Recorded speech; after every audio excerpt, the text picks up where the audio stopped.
E aí, galera, vamos começar mais uma aula então. Taxonomia integrativa zoológica. E espero que vocês tenham curtido aí até agora os assuntos, né? Pra gente fazer um pouquinho de taxonomia um pouco mais moderna também, né? E não só de taxonomia, vamos falar de outras ciências também, né? E como é que a gente pode usar, integrar diferentes ferramentas nessas outras ciências aí. Para começar a aula de hoje, né, eu vou dar um exemplo prático no final da aula e vou mostrar o porquê dos usos de dados morfológicos e moleculares, que basicamente 90% dos trabalhos, quando eu falo de taxonomia integrativa, ou de um trabalho integrativo, né, é com esses dados aí, com dados morfológicos e dados moleculares. Né? E uma das ciências que lidam com esses dados desde muito tempo, né, é a filogenia. Né? E é importante a gente saber que a filogenia é uma ciência histórica, né? E como historiador, né, nós devemos ser capazes de reunir documentação disponível para reconstruir os eventos da evolução. Né? E cada nova evidência vai corroborar a história que eu estou contando ou modificar a interpretação que eu tenho dela. Né? Então, a filogenia é um estudo da evolução dos seres vivos. Né? E a evolução nada mais é do que a alteração de frequências gênicas. Hoje, resumidamente, é isso, né? Que pode ter um reflexo na nossa morfologia também. Então, desde a concepção do estudo da evolução, que a gente tem ideia do que é a genética, né? A gente sabe que a genética e a morfologia estão conectadas, né? E a evolução também é uma ciência histórica, né? Ela também tem documentos para a gente trabalhar com ela. Um desses documentos são organismos fósseis, por exemplo, né, que vão me dar caracteres morfológicos, vão me possibilitar datação de quando surgiu aquele grupo. E nos organismos atuais, eu posso trabalhar também com dados morfológicos, com aspectos comportamentais, fisiológicos, né, e com as moléculas, né, que é o que eu quero chamar a atenção para vocês aqui hoje, desses dados então morfológicos e moleculares, que são os que a gente mais usa em filogenias e em taxonomia. Então, falando de cada um desses tipos de caracteres, né?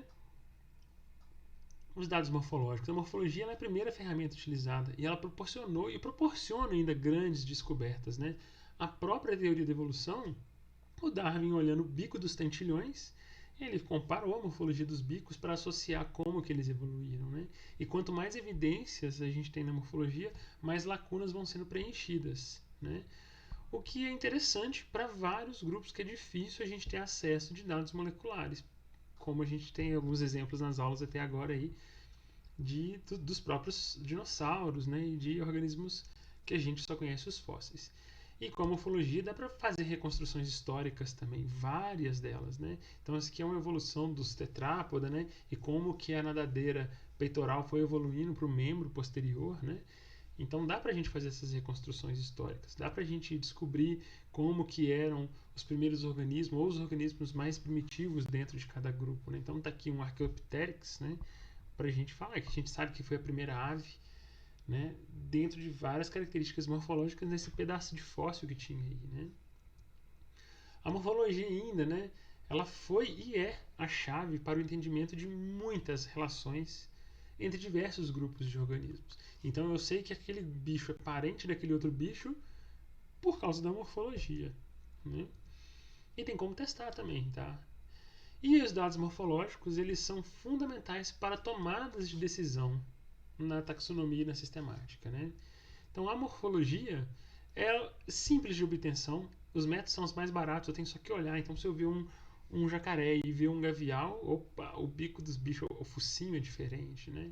Então, com observação direta do pesquisador, né? Então, o uso é simples e direto, diagnósticos em campo de espécies, né? Então, eu vou no campo, olha, isso aqui é um pardal, por causa que ele tem as penas e o bico assim, e esse aqui é um sabiá, porque ele tem o bico e as penas assim, né? E dá para fazer reconstrução do aparecimento de caracteres também, que está super na moda hoje, inclusive, né? Dá para ver como que são os organismos hoje e estimar como era o ancestral. E também relacionar a morfologia ao habitat e ao hábito desses indivíduos, né? Então, por exemplo, esse bicho aqui, ele provavelmente é muito mais generalista, olha só, esse focinho assim, ele é um pouco comprido, serve para comer peixe, mas serve para comer cobra, comer calango, comer sapo, né? Comer pequenos mamíferos. Enquanto que esse bicho aqui, ó, ele é especialista em comer peixes, ele é um piscívoro, né? Só que a morfologia ela é dependente, muitas vezes, do julgamento do pesquisador. Tem alguns casos que é difícil a gente testar alguma coisa com morfologia, né? Porque muitos dados morfológicos são qualitativos e nem sempre permite a reprodução do trabalho, que é uma característica chave para um bom trabalho científico, né?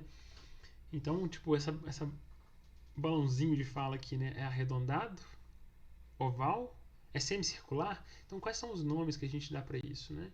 Então, tentem evitar também. É bom pensar nisso. É bom evitar muitos dados qualitativos, mas muitas vezes a gente não consegue fugir deles, né?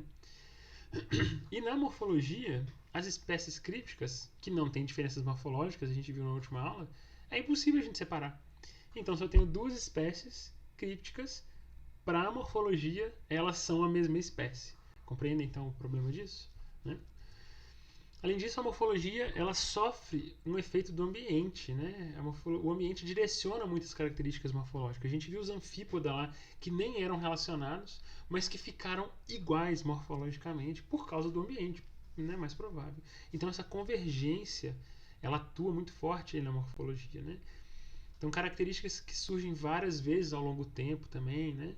Eu disse lá dos sapos de chifre que eu com a minha aluna trabalho, aluna de doutorado, que eu posso mostrar isso na aula, inclusive, que tem uns sapinhos que tem chifre e o mesmo gênero não tem.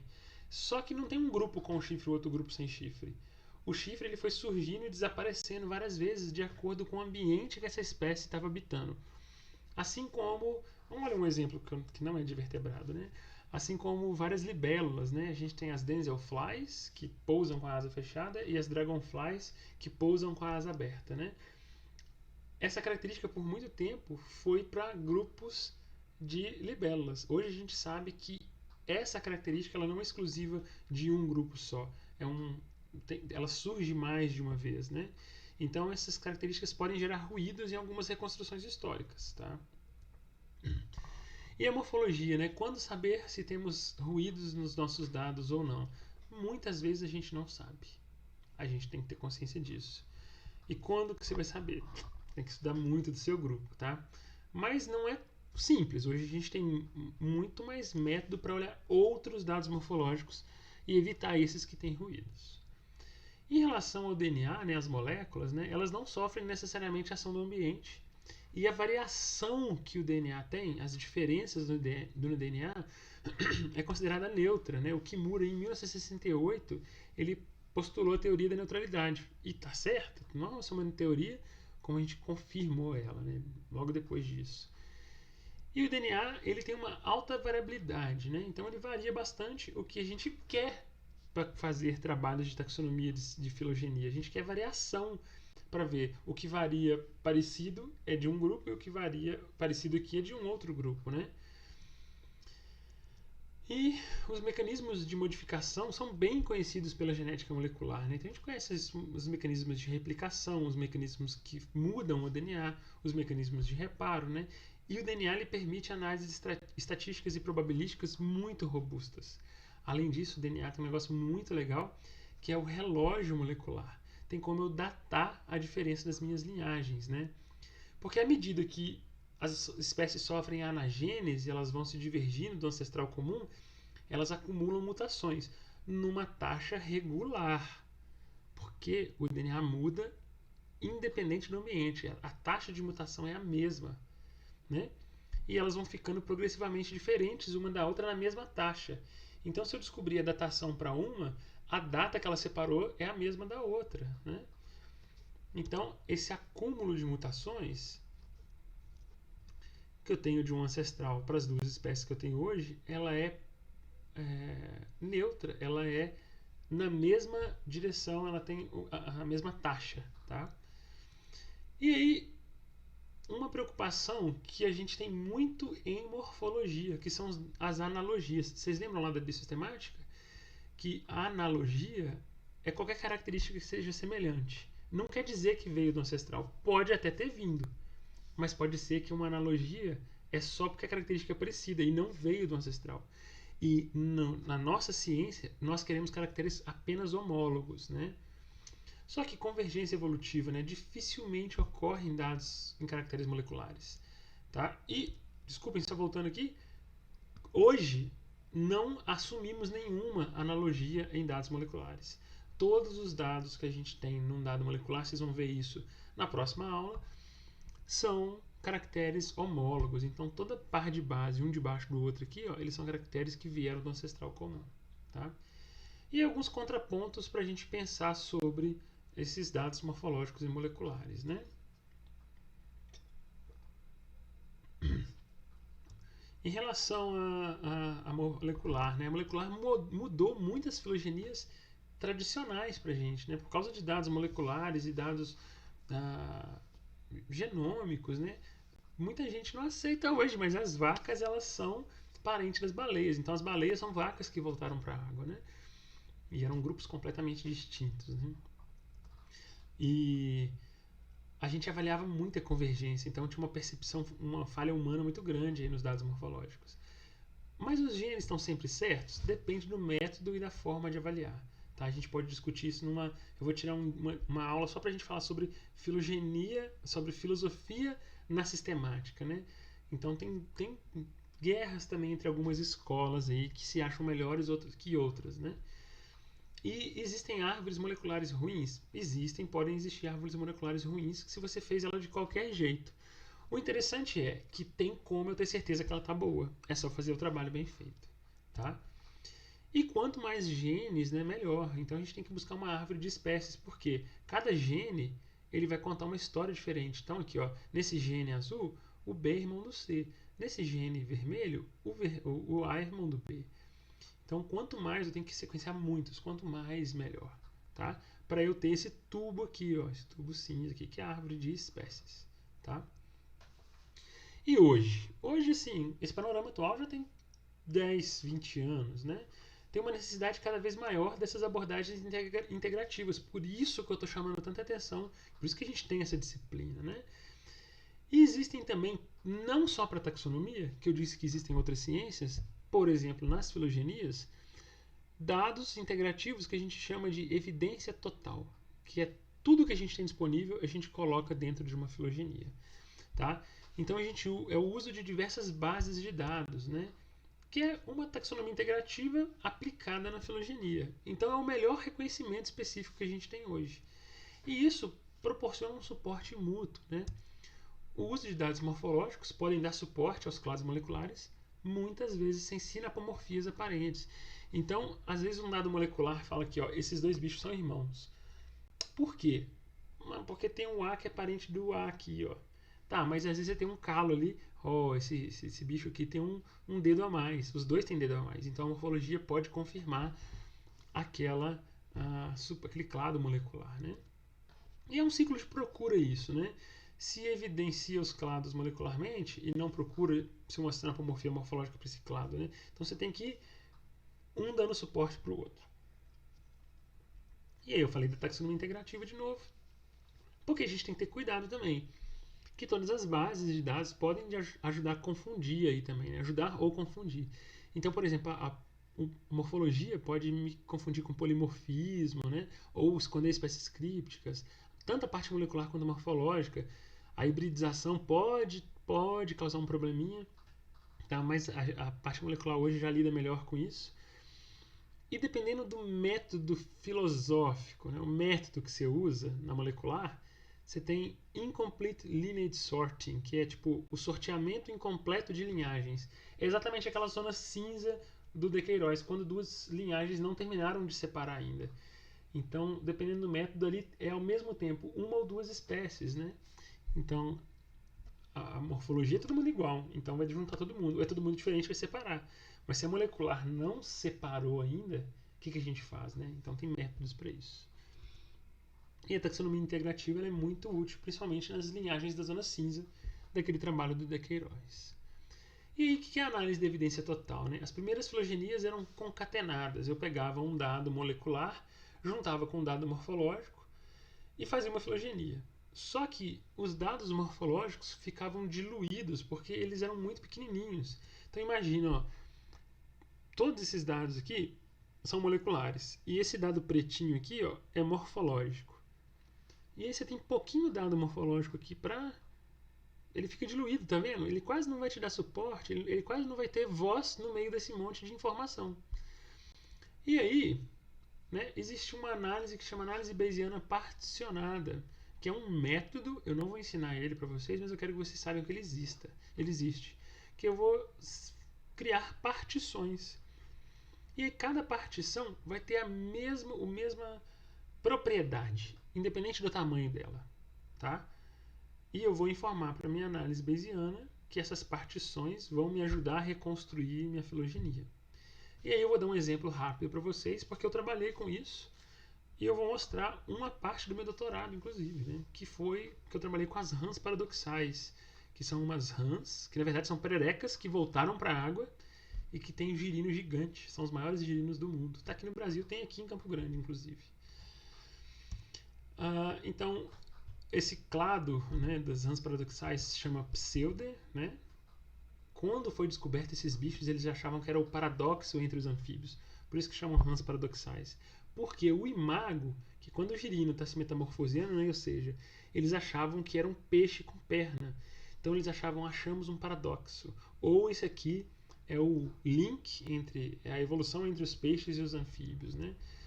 Então esse aqui é um primeiro desenho de uma rã paradoxal, né, de um pseudus paradoxa lá do Suriname. Eles chamavam de frogfish, mas o desenho estava meio bizarro, né? Colocaram umas nadadeiras, coisa que não existe, né?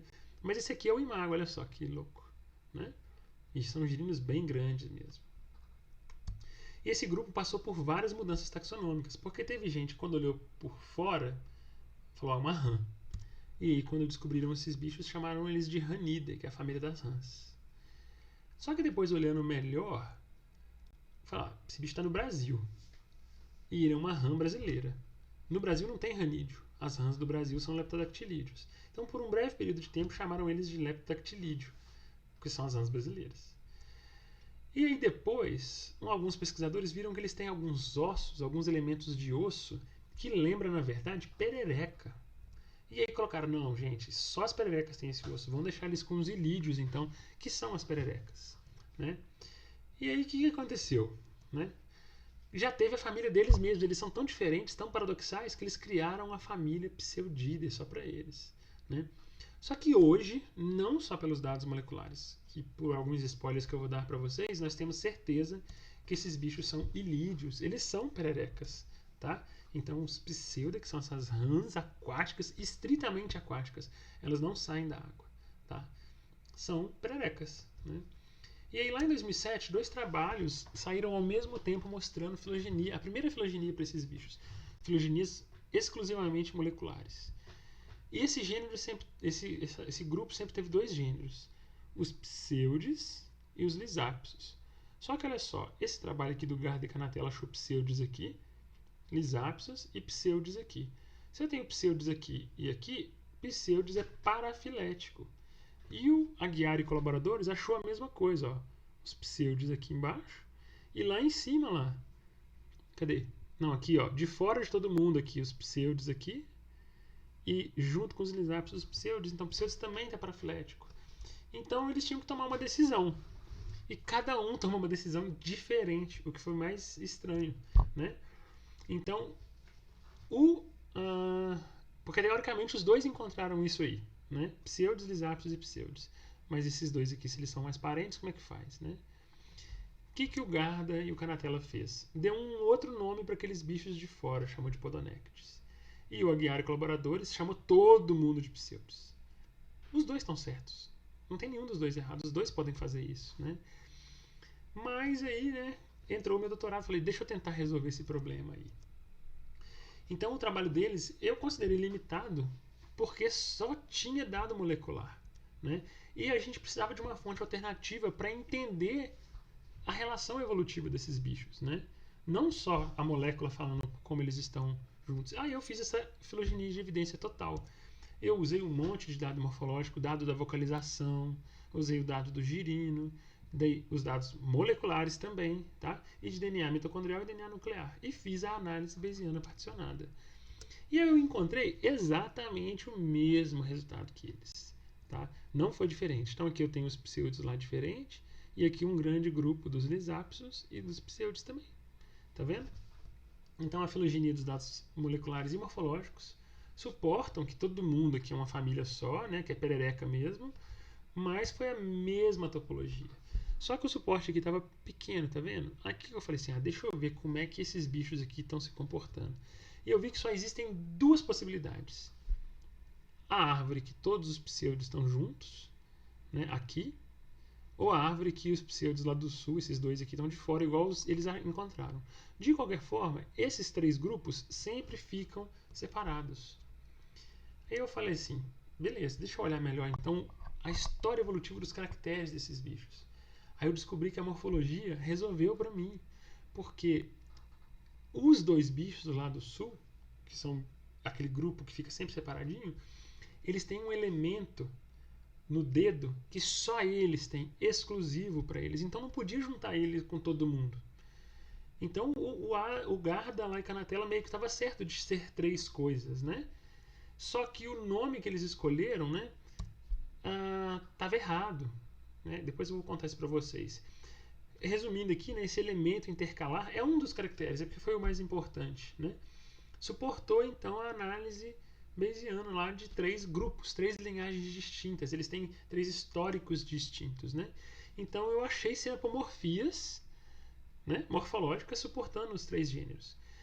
E as histórias explicadas então foram pelos dados morfológicos. Os dados moleculares contaram a história correta? Contou. Mas quem explicou foi o dado morfológico. Né? Então, quem que é melhor? Molecular ou morfologia? Né? Então tem uma necessidade de integrar ambas as bases de dados. Por isso que eu estou dando essa disciplina para vocês. Não é para escolher um lado, é para usar os dois. Né? DNA certamente reconstrói melhores filogenias para os organismos. Mas para os fósseis, por exemplo, eu tenho que ter dados morfológicos. Né? E a morfologia ela sempre vai contribuir no entendimento da evolução dos caracteres quando eu penso o ambiente e o espaço geográfico também.